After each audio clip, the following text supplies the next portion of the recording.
Mikinig o bayan, ang Diyos ay nagsasalita.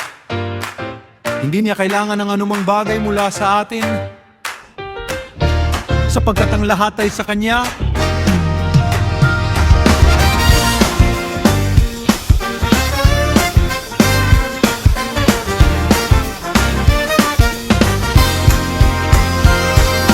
Mula sa silangan hanggang sa kanluran, tinatawag niya ang buong mundo.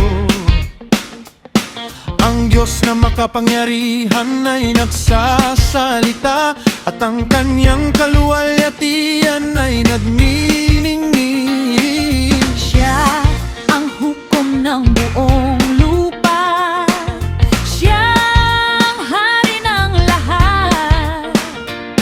Ang langit at lupa ay saksi Sa Kanyang katuwiran at kabanalan. Naririnig mo ba ang tinig niya?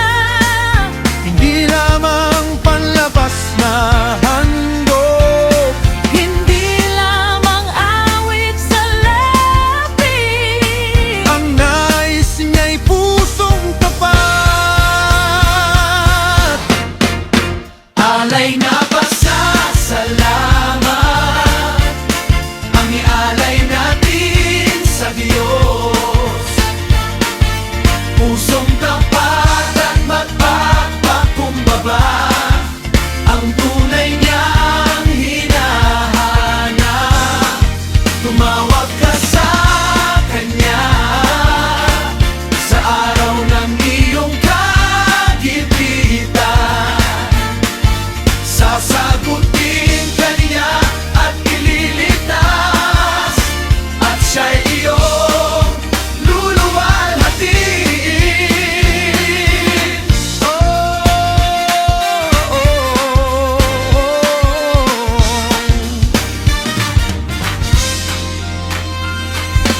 Hindi niya kailangan ng mga hayop, dahil ang buong mundo ay Kanya.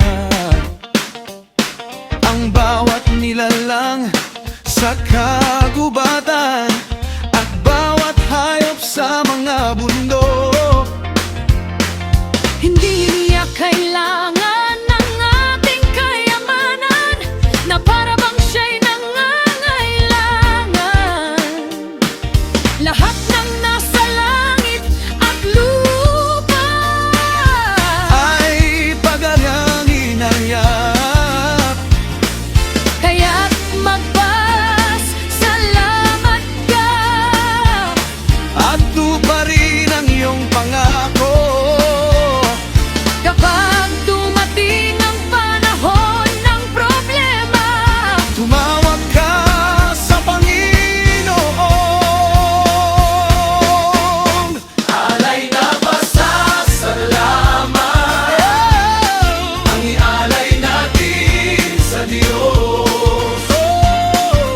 Pusong tapat at magpapakumbaba, ang tunay niyang hinahanap. Tumawag ka sa Kanya sa araw ng iyong kagipitan. Sasagutin ka niya at ililigtas, at siya'y iyong luluwalhatiin. Ngunit bakit mo binibigkas ang Kanyang salita, kung ayaw mo namang sumunod? Bakit mo sinasabing kilala mo ang Diyos, kung itinatapon mo naman ang Kanyang aral? Makikisama ka sa gumagawa ng masama, ang iyong bibig ay puno ng panlilinlang. Sinisiraan mo ang iyong tanghati, ngunit akala mo'y hindi nakikita ng Diyos. Hindi ibig sabihin na tahimik siya, ay hindi niya alam ang ginagawa mo. Hindi ibig sabihin na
kundi sa pusong tapat.